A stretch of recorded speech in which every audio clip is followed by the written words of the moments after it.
When I was at Target the other day, I saw this cute little like sled looking tray. And my toxic trait is I see something I like and I'm always like, I can make that for cheaper. So I go to Dollar Tree and I buy these 3 things. 2 of their over the door handle hooks, 3 thingamajigs, and 1 of their cutting boards. I stain the cutting board darker with my favorite antiquing wax from the Waverly brand, wiping away the excess with a paper towel. Then I take the door hangers and I measure 1 inch and 2.5 inches after that.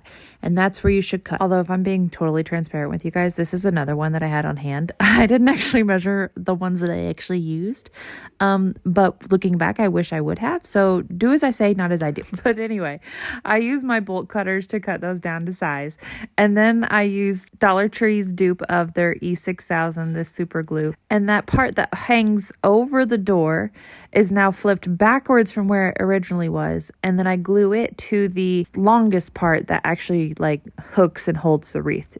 Does that make sense? I mean, you can see what I'm doing, right? But anyway, then I use just binder clips to hold that together overnight until it completely dried. Then that 2.5 inch chunk that I cut off is going to be the front part of the sleigh and where it holds it up. And I did the trick of half hot glue, half E6000 just to hold it in place. Then once that finally dried, I took it outside to spray paint it black so that it would give a nice vintage undertone to the color that I actually wanted.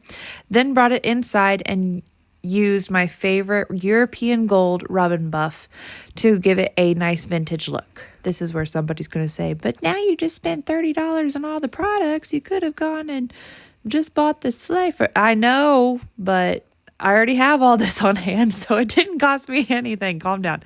Anyway, and then glue these sled pieces to the bottom of the board. I forgot to film that, but anyway, I did use clamps to hold it down until it dried and put something heavy on top of it just so it would dry to the front of the sleigh as well. And look how cute it turned out. I think it's so adorable as just a little festive tray to put some other decorative items on.